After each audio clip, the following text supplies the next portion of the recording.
স্বৈরাচার পালিয়ে গেছে, স্বৈরাচারের মাথা পালিয়ে গিয়েছে, কিছু কিছু ছোট ছোট মাথাও পালিয়ে গিয়েছে, কিন্তু লেজ শরীরের অনেকাংশ অবশিষ্ট রয়ে গিয়েছে। অনেক ষড়যন্ত্র শুরু হয়েছে।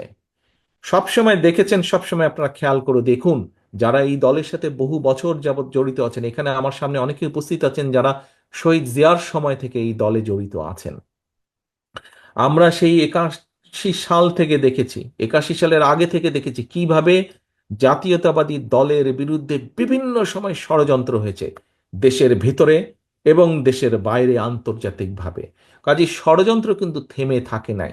এবং এই দলের বিরুদ্ধে ষড়যন্ত্র যখন হবে, ধরে নিতে হবে আপনাকে সেই ষড়যন্ত্র শুধু এই দলের বিরুদ্ধে না, সেই ষড়যন্ত্রের অংশের মধ্যে আছে আরেকটি ষড়যন্ত্র, যেটি হচ্ছে এই বাংলাদেশের বিরুদ্ধে, বাংলাদেশের স্বাধীনতার বিরুদ্ধে, সার্বভৌমত্বের বিরুদ্ধেও ষড়যন্ত্র অব্যাহত রয়েছে, থেমে যায়নি।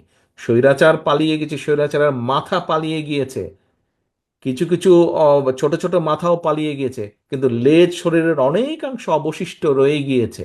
তারা কিন্তু ভিতরে ভিতরে ষড়যন্ত্র করছে। কাজে আপনাদেরকে এ ব্যাপারে অ্যালার্ট থাকতে হবে প্রিয় সহকর্মীবৃন্দ। 31 দফা পৌঁছে দিবেন ঘরে ঘরে। ষড়যন্ত্রের ব্যাপারেও আপনাকে অ্যালার্ট থাকতে হবে। ষড়যন্ত্রের অংশ হিসাবে আমাদের ভিতরে অনেকে অনেককে এজেন্ট ঢুকিয়ে দিয়েছে, এইগুলা ব্যাপারেও আমাদেরকে অ্যালার্ট থাকতে হবে সহকর্মীবৃন্দ। সেই জন্যই আমি বলেছি, আপনারা আজকে যারা এখানে উপস্থিত হয়েছেন, আপনারা প্রত্যেকে এক একজন নেতা হিসাবে উপস্থিত হয়েছেন, আপনাদেরকে চোখ কান খোলা রাখতে হবে সহকর্মীবৃন্দ। আগামীর যে নির্বাচন হবে, আগামীর যে নির্বাচন হবে, আপনাদেরকে আমি 100% গ্যারান্টি দিয়ে বলতে পারি, কেউ যদি মনে মনে ভেবে থাকেন আরে এখানে তো প্রধান প্রতিপক্ষ নাই অথবা দুর্বল হয়ে গেছে, নির্বাচন খুব সহজ হবে, no, no, no and no.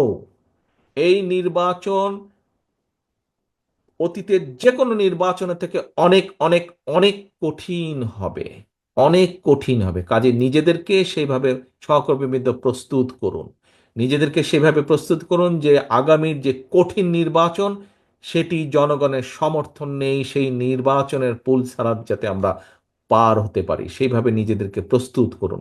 সেজন্যই আমি সবসময় বলছি, জনগণের সঙ্গে থাকুন, জনগণকে সঙ্গে রাখুন।